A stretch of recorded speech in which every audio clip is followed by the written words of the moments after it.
Okay, so we spent our time last week looking at the work of Mondrian, and we still have a little bit more to say about him today, but we will also then move on to look at art in Russia. We're moving in this course around various different European countries. We started with Italy with the Futurists. We went to Russia already briefly with Kandinsky, an artist who in later periods of his life lived in other countries in Germany and in France in later periods, as well as studying in Munich earlier on, spending time at an early phase. We're with the artist Mondrian, we're looking at a Dutch artist. We'll move on then to Russia. After that, we'll be looking primarily at German artists, German expressionist artists. We'll still be with the theme of abstraction when we go to Russia, because many of the artists we'll be looking at use abstract styles. So I'm still with this large theme of abstract art when I get on to that, although we'll also look at some artists who weren't abstract to consider the whole picture. So this is one of the images we were looking at last week. This is the composition with red, yellow and blue, 1927. I just thought I'd read one or two statements by Mondrian about his art. I think I did that already to some extent, but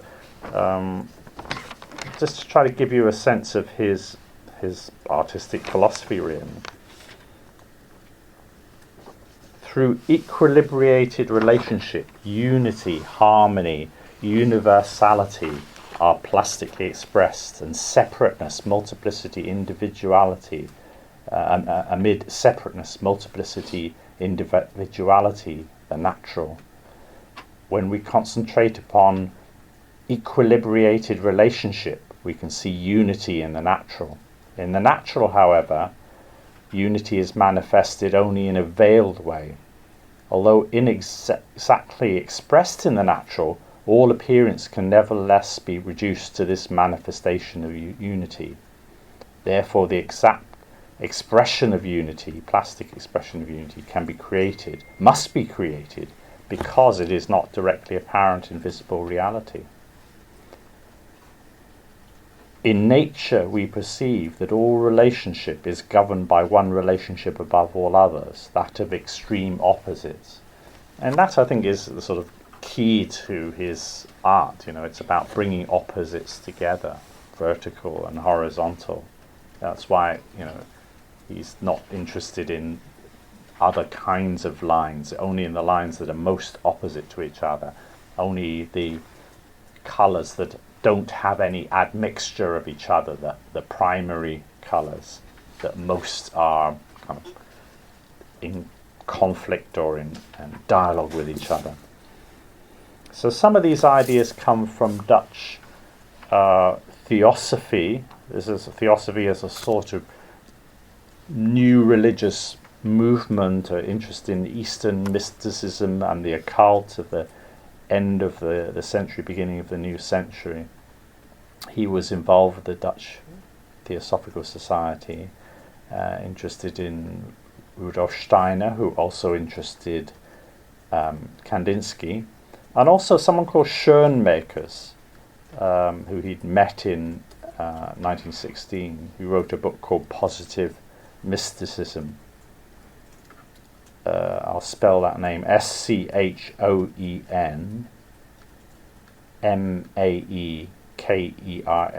I don't have a whiteboard here to write it up on. This is Schoenmakers talking. Again, like Mondrian himself, he has the idea that behind the multiplicity, the confusing multiplicity of reality, there is some order or pattern that one can try to perceive, and art might help you to perceive it by clarifying these things. So Schoenmaker says, truth is to reduce the relativity of natural facts to the absolute in order to recover the absolute in natural facts. Is the expression of positive mysticism foreign to art? Not in the least. In art, it creates what we call, in the stricter sense, style. Style in art is the general in spite of the particular. Nature, as lively and capricious as it may be in its variations, fundamentally always functions with absolute regularity. That is to say, with plastic regularity. That's a sort of artistic or formal regularity.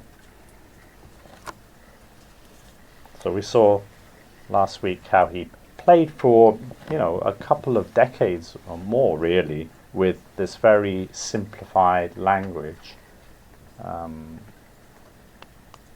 Somehow the greater freedom that you have in abstract art, you're not working from any motif in nature, any specific motif. You're not governed by a particular motif. Therefore, you have to perhaps, he feels, have quite strict rules of your own, self-imposed rules. Well, in a way, this is all kind of a modern experience. In the past, we were just told what our place in society was. Your father was a carpenter, that means you're going to be a carpenter. Oh, you're born in a Christian country, you're going to be a Christian. Everyone knows everything, Oh, you're a woman, you do women's work, or whatever. So it's only in the modern world where everything is up for grabs and we have to decide for ourselves what the rules are we're going to be, how we're going to do all these things. So in art too, they have to make the rules explicit, perhaps. So we saw how, in some cases he didn't need all three of the colours. Maybe two is enough. Line is always there. In a way, as I mentioned last week, line is the first thing he deals with, and then he adds colours. So line is somehow more central to his artistic language. Colour seems to come in later to do the fine balancing, fine tuning. Well, line is about binary, plus and minus, vertical and horizontal. Then colour's a more complicated thing because there's three of them. It's trinity. You see in this work, composition. With red, yellow and blue, around 1937 to 42, how line is becoming more central. There's more line in a way. Colour is there, but the colour areas are fairly small. And we even noticed last week how the blue rectangles, you could see this is three blue rectangles, but they're so small they start to become line-like, partly because they're all aligned together. We could either see it as a line, or a coloured line, or we could see it as three rectangles. Take your pick. But he's found a way to, found a loophole in his rules, if you like, that he can do something different here. He's exploring what the possibilities are of his rules. But basically, the whole thing has become quite linear. And I think you can get a slight sort of optical sense of movement, optical effects as you look at the sort of popping of the lines. The visual language seems incredibly simple, but a funny thing happens, that as you make things very simple, then new complexities emerge of a different kind. So in our viewing of the work, a certain complexity may be there, even if the physical elements out of which it was made seem very simple. Phenomenologically, our viewing experience may be complicated things. Things that we might have been there in a realist work of art too, but we may never have noticed it because we're too busy looking at the pretty baby or whatever it is, or whatever happens to be, the pretty flowers, whatever. But here it's all about these things. And I would say, in a sort of common man in the street view of Mondrian's painting, he's the guy who paints lines and squares. I would say, well, actually the core of what he's doing is not lines and squares, it's relationships. It's about putting things in opposition, or trying to balance relationships. It's a more dynamic concept of things than, it's not made up of squares, as it were. It's not made up of bits and pieces. It has to be perceived as a whole, where things are very much in a dynamic relationship. We looked at those last week. So yeah, I'm talking about the Dutch landscape and the role of, because so much of it is actually below sea level. It's a very dynamic sense of the relationship between the land and nature and man. And even in Mondrian's early work, we have this interest in the man-made dikes and control of the landscape. So I was suggesting some kind of relationship with the Dutch landscape in his approach to work. Here's one slight change that occurs at a certain point. He starts using these diamond-shaped canvases. Well, of course, it's just the same canvases he's been using all along. He's just shifted it by 45 degrees. It's not that much of a change. But he's found another loophole in his rules, as it were, as a way to change things. To introduce, I suppose, the idea would be a greater dynamism. We talked last week about how the framing edge is actually another line in the composition. Most of the time, those framing edges are, in the classic Mondrian works, those framing edges are sort of invisible lines, sort of echoing the lines within the painting, or you could say the lines within the painting are echoing the framing edges. But in the case of the diamond works, then the relationship between the painting edges and the lines within the painting is a much more dynamic one. They're meeting at 45 degrees.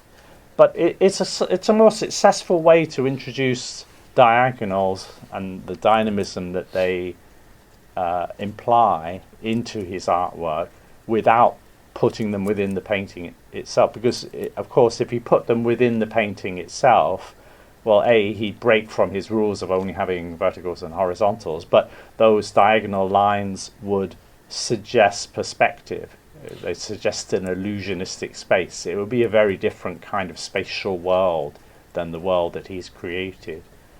I think one can use that kind of language. Abstract artists create a whole universe of their own in their own work. They start from zero. They're godlike in creating a whole universe with its own rules. So just perhaps even more so than we did with the square works, we have this sense, square and rectangular works that we've seen before, we have this sense of the forms being cut.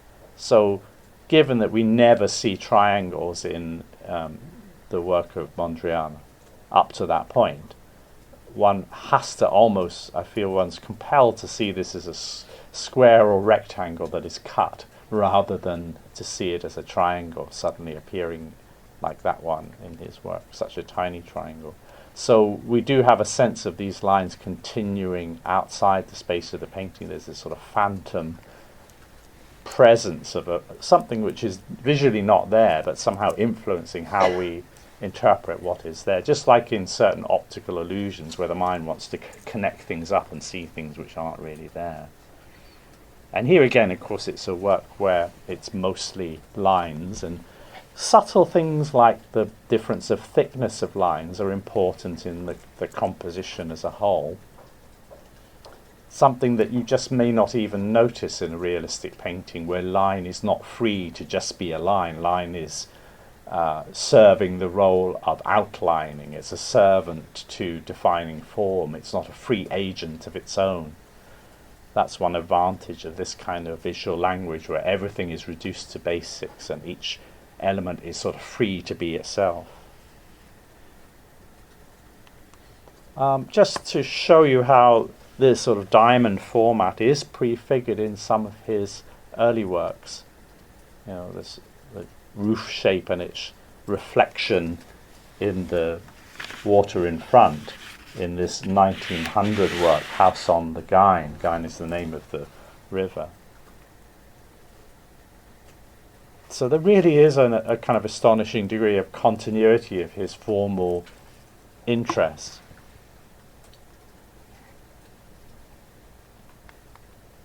One could even look to 17th century Dutch painting. This is just one example that amongst many I could have used, by Sanredam.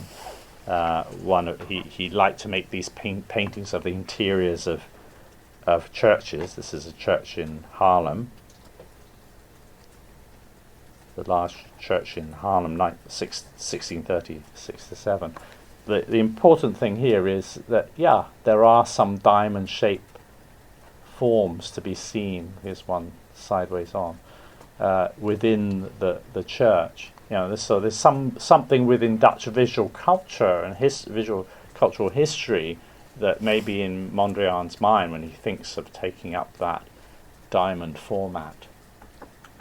Another thing perhaps this 17th century Dutch work reminds us is just how simple and bare and undecorated a lot of Dutch Protestant churches can be. This is very different from the visual culture of Dutch Protestantism, is very different from that of Italian Catholicism. If you think of 17th century art from the same time, that is in Rome, the Roman Baroque churches, the vast illusionistic ceilings, stucco angels all over the walls and everything. A massive, the whole church interior is one unified artwork, basically, all about persuading the person coming in of religious faith.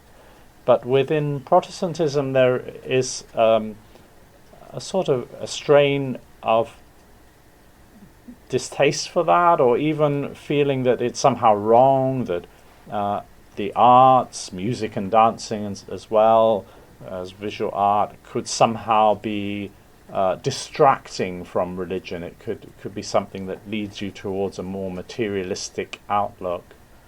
All that sort of fleshy painting that gets you excited, that the Catholics are interested in, but the Protestants are very skeptical about. So here's something of a Dutch tradition. We talked with Mondrian about how maybe Russian traditions helped him towards abstraction. Maybe there's something in Dutch traditions too that help him in the same way. An iconoclasm, sometimes within Protestant culture there has been this tradition of, just let's get rid of images altogether. Within the whole history of art, that's a very interesting study, to study the moments of iconoclasm, the moments when images are rejected. We've seen it even into our own time, the Buddhas in Afghanistan that were destroyed by the Taliban, for instance, or by ISIS in Syria, various acts of similar destruction, or during the Cultural Revolution in China, Buddhist sculptures attacked and so forth. It's a very interesting part of the story. So you could say that Mondrian's art is a sort of iconoclastic art in a way. What it's getting rid of is important. Here's another diamond-shaped work, and here colour and rectangles have disappeared altogether. We have nothing but lines. It's almost that we could see this coming, that if lines could dominate the image, could they just take it over altogether? In this case they have. So composition with grid. This is actually quite early, 1918. So things don't necessarily follow a linear model. Maybe you could put this one together with the composition number 10, Pure and Ocean, of 1915, as being basically black and white works that try to give you a sense of nature in its kind of expanded aspects, so that the composition under 10, Pier and Ocean, as the title says, is giving you a sense of the vastness of the ocean and its movements. In this case, there's no hint in the title, but maybe we're looking at a starry sky. We know that because Mondrian wrote a letter to an artist friend, Van Doesburg, where he sort of talks about that. And I think this is again one of these works where you get a strong sense of visual movement. The actual elements are very simple, but this experience of it is a complex one. It's a bit like when you are looking at a starry sky. Stars seem to pop out at you when first you don't see them, then when you're paying attention, suddenly you see a certain star.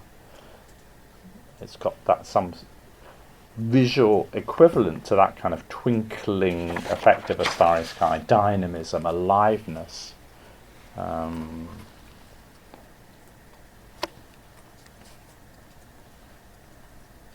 There's something very impersonal about his style, but since nobody's art looks like Mondrian, on the other hand, it's incredibly personal. It's art. It's so personal that you need to counterbalance the personal with perhaps an inexpressive quality. A kind of, you don't want to see the artist touch too much. Whether he gets the balance right for you, that's another question. But I think that's again a certain kind of balancing that is going on. He could actually make his works even more impersonal, but they do have a kind of handmade quality to them. It's not like painted in a kind of mechanical way.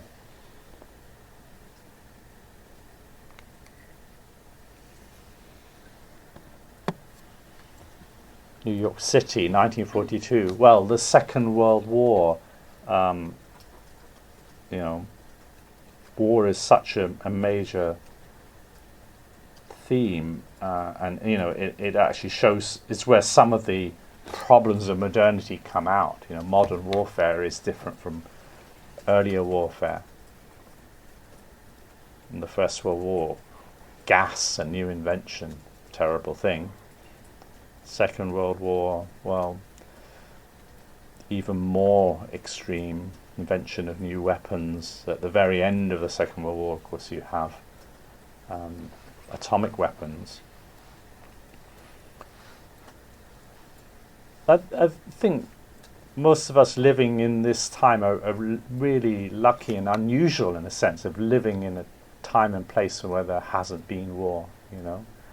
Of course, you're much younger than me, but even in my life, I've not had to live through war. I was born about a decade after the Second World War finished. I could still, I suppose, when I was young, have some sense of scarcity a little bit that was still left over from the war. But actually our times and places are rather unusual ones in having escaped from war, because if you look at the world as it is today, or as it has been during your lifetimes, many parts of the world have experienced war. And if you look back over history, it's the time between the First and Second World War is not that great. If you escaped one, you probably ended up in the next. So it's really a very central part of human experience, and I mean, as historians, maybe we need to kind of remember that. So for Mondrian, that meant trying to escape from Europe.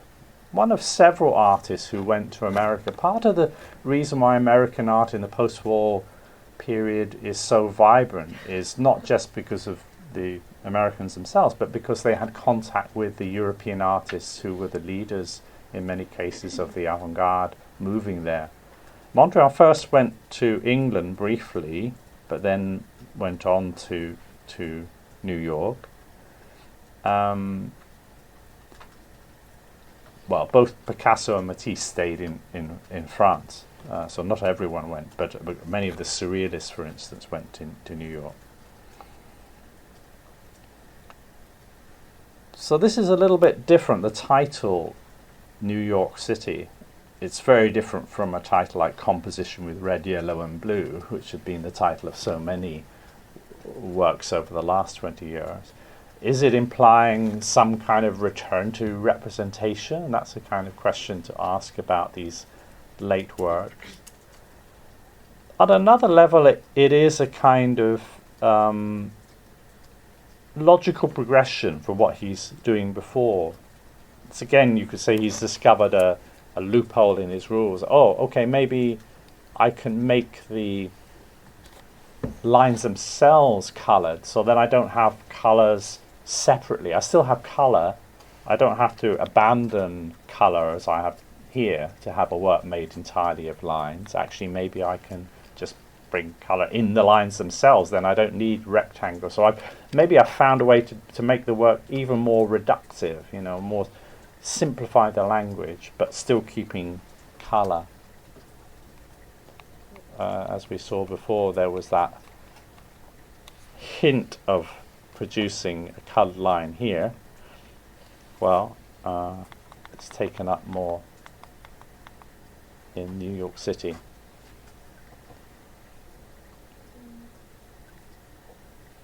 It becomes impossible in the end to quite work out what's in front of what.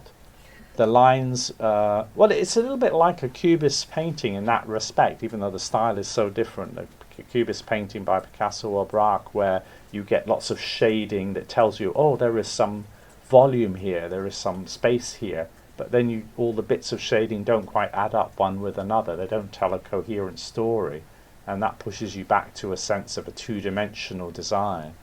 Same here, we think, oh, yeah, there's a sense of space, Yeah, mostly yellow seems to be in front of everything else, except sometimes red is going to boss it around a little bit. It's going to come in front, or here, for instance, the red comes in front of the yellow, even if it obediently goes behind at other places. No, it's in front again here.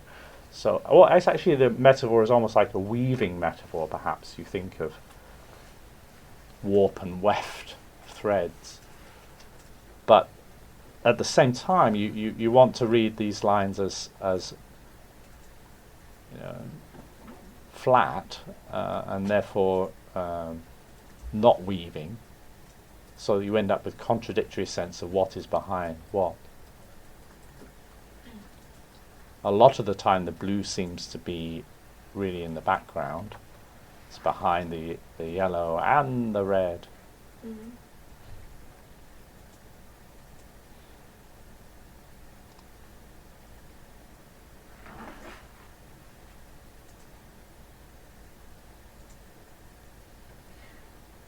Things are not quite possible to pin down.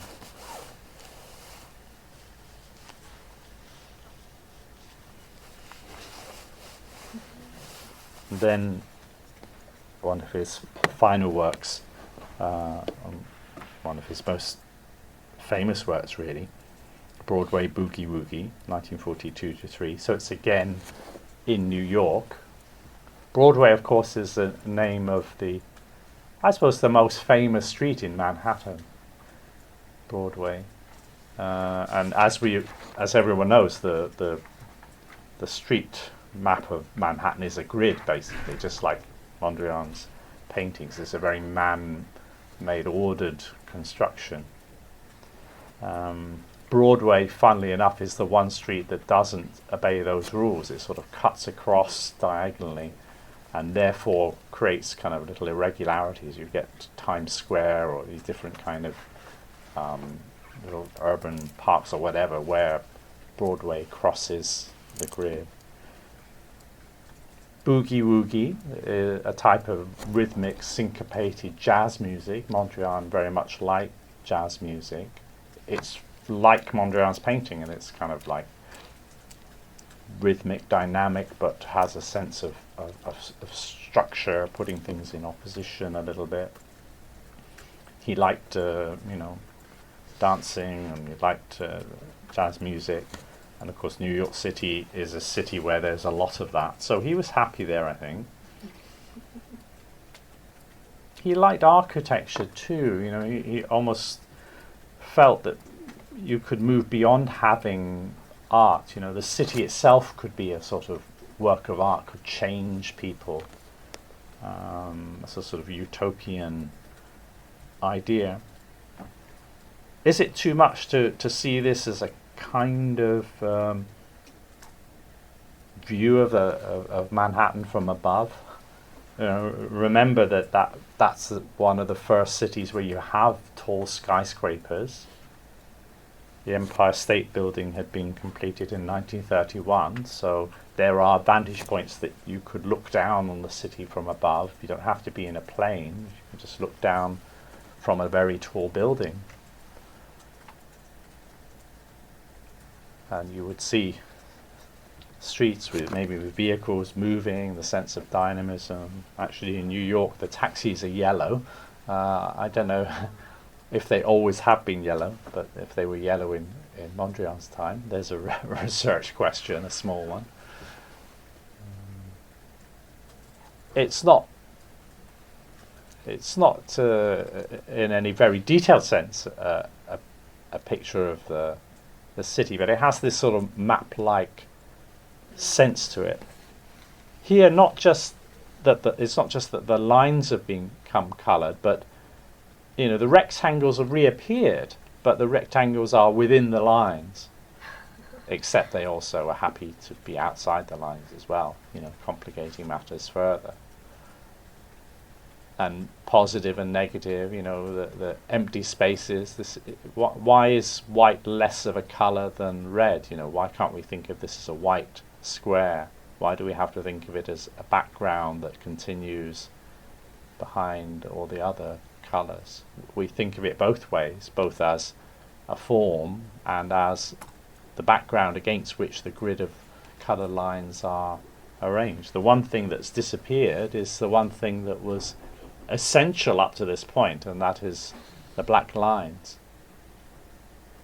Colour has preempted black in the linear role, and lines have become a little bit less linear somehow because of all this multiplicity of rectangles, of squares. So here, very optically dynamic, I think. Meaning is always contextual. So in the context of Mondrian's art, this is a very lively, joyful, kind of upbeat sort of painting, isn't it? You know, but you know, if you compare it, say, to Jackson Pollock, it seems very calm and ordered. You know, very rational. Everything is contextual.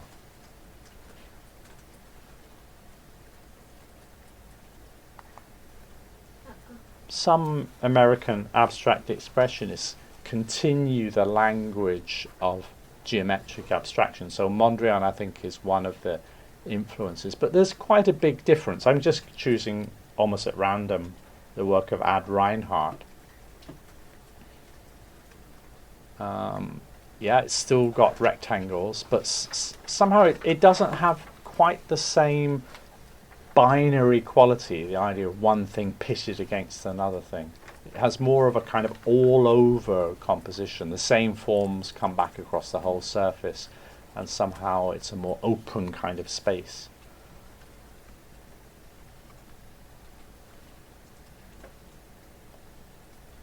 Probably the most dramatic side of abstract expressionism is artists like Jackson Pollock, who go for a more gestural approach. A lot of the revival of abstract art in the post-war period in America is made by artists who use this more expressive gestural touch. In Pollock's case, he's pouring paint mostly rather than even using a brush. But geometric abstraction is not so important, not important at all for Pollock. and their starting points for abstraction are often non-abstract art. They don't continue directly the earlier 20th century European abstract art. So for Jackson Pollock, the most important influence on his art was Picasso, who never painted abstract art. And he's also looked at the surrealists who weren't making abstract art either. Some people do use geometry, as I say. So here's Barnett Newman, but because he moves things almost to such a reductive simplicity that you don't even feel it as geometry anymore. It's converged towards the monochrome. It has something in common with the Jackson Pollock and the Ad Reinhardt paintings that I've just shown you, these three American post-war abstract works, in that you have a sense of all-over composition. First you have a sense of the wholeness of it all, and then you have a sense of the individual elements that maybe work to that. It's basically red that's activated a little by blue and yellow at either end. So it's a little bit of a different aesthetic, but somehow you almost want to see it as a kind of parody of what Mondrian is doing. The title that he gives to this work is "Who's Afraid of Red, Yellow, and Blue?" You know, it's after the format of a like a children's rhyme. Who's afraid of the big bad wolf? You know, who's afraid of Mondrian? In other words, is Mondrian a big bad wolf? No, it's okay. We can defeat the big bad wolf, and we Americans can take over the story of modern art as our story. So he's using the red, yellow, blue of Mondrian, the three primary colours, but sort of really busting away from geometry. That's the way he would think of it. To be fair to Mondrian, I would say Mondrian himself kind of breaks up geometry. You know, you do have a sense of the lines expanding beyond the framing edge. He's not so caught up by geometry, and as I say, I see Mondrian as concerned with dynamic oppositions more than he is with rectangles. This is a much larger painting than anything Mondrian painted. All Mondrian's paintings tend to be, you know, about this size. But Barnett Newman's painting here is something that will take up your whole field of vision. Just to look briefly at some of the other Dutch artists who used abstraction. I mentioned at the beginning when we started looking at Mondrian, the De Stijl group that he was part of, and instead of telling him in the context of that group, I've told his story in isolation, but now I'm just sort of adding them in a slightly ahistorical way because I just wanted to tell the story that way. Van Doesburg, the most famous figure in the De Stijl group apart from Mondrian, Rhythm of a Russian Dance, 1917 to 18. So you can see very early on he is also making abstract art. It's not just that he's following on from Mondrian. He's an important figure in developing geometric abstraction himself. In Mondrian's Broadway Boogie Woogie, we're seeing the metaphor of music, which is so important for modern artists in general, and abstract artists particularly, perhaps music as a kind of abstract art form that doesn't have to resemble anything. But dance also is, you know, another art form that kind of is inspiring Van Doesburg. Rhythm of a Russian dance. Well, it's a sort of a musical metaphor as much as a dance metaphor. You're imagining the rhythm that the dancers are dancing to. Again, verticals and horizontals. He doesn't let the lines touch the edge the way that Mondrian does, except, just here once, you know. You don't have that sense of continuation outside the space of the painting. It's more contained within the canvas in that sense. So there are certain differences. The lines are a bit polite one to another, I would say. They don't dare to touch each other. They're a bit sort of touch-phobic about each other. They don't want to bang into each other. Mondrian's lines are crisscrossing all over the place, quite happily interacting.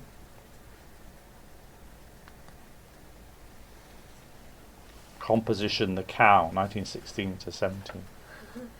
I think it's a much more static kind of composition than Mondrian to me.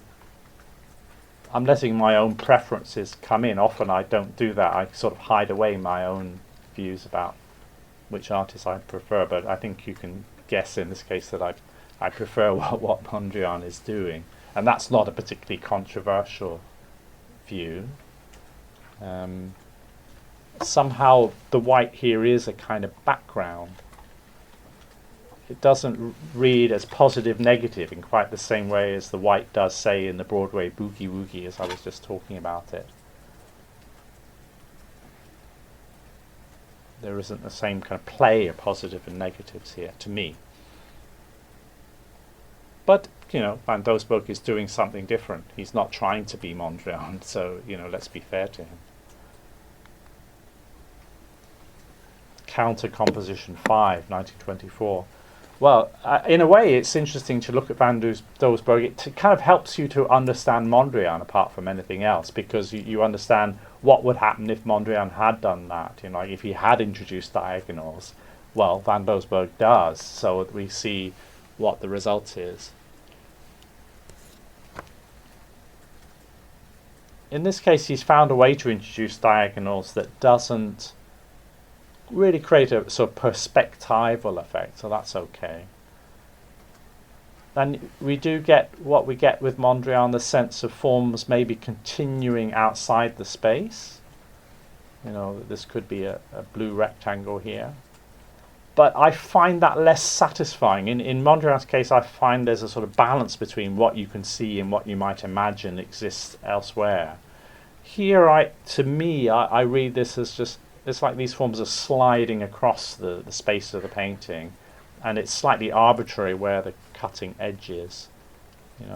It doesn't feel a kind of balance between what's there and what's not there. But that's just my view. Here the white is more kind of positive and negative. You read these as positive forms, but also maybe, since there's white all over the place, it's the only colour that reappears.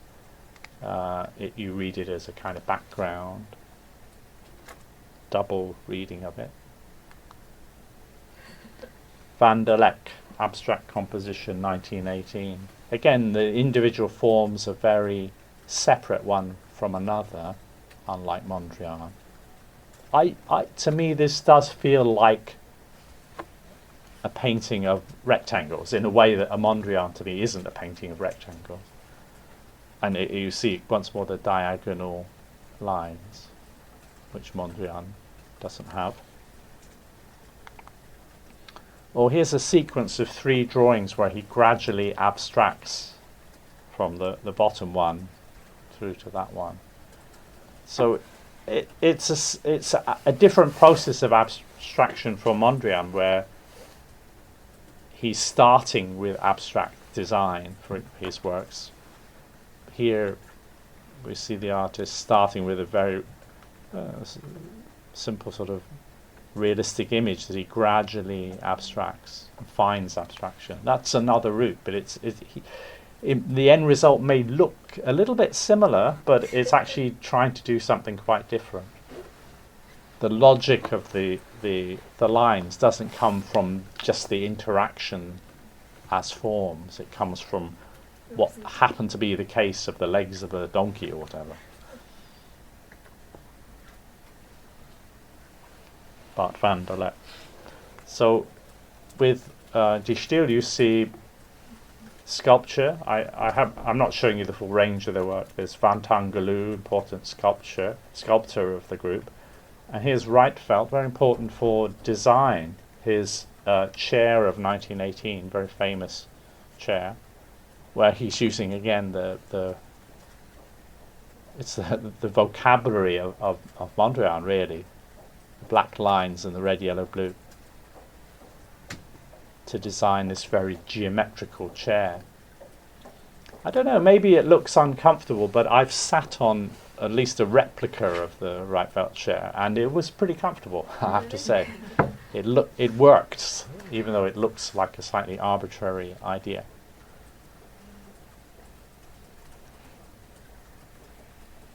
So it's kind of a sculpture as well as a practical design.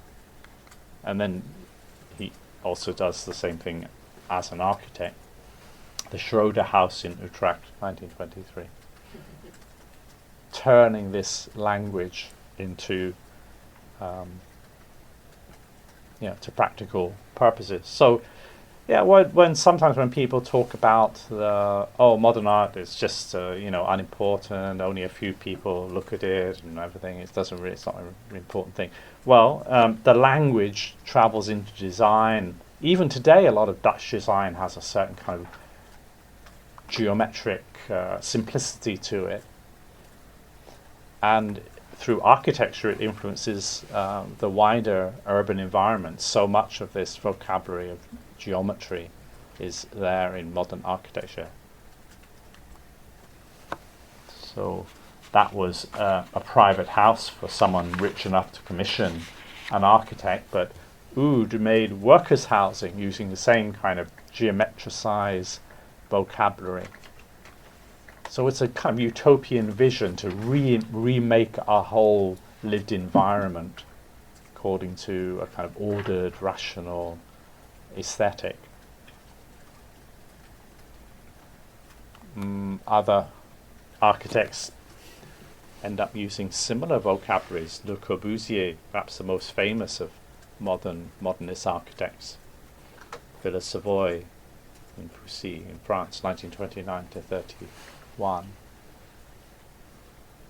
He starts off as a painter and then a purist painter, and then moves to become more famous as an architect. Again, it's the story of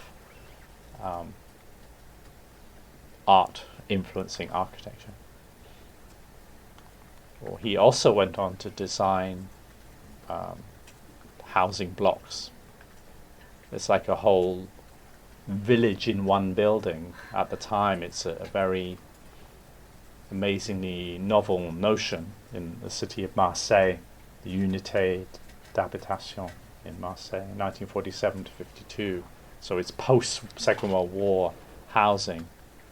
And the idea is, you can have all this green area to play in and to exercise in, because all the streets are stacked one on top of the other, so you have a more beautiful environment to be living in. Unfortunately, what starts as that kind of utopian idea becomes the kind of the generic language of public housing in Hong Kong in the early era Hong Kong public housing block, when the Hong Kong government had to deal with all the massive influx of refugees. So the details of our everyday environment can be traced back to, in a broad sense, to marks put on a canvas surface by a few modern artists in a way. Okay, let's have our break there.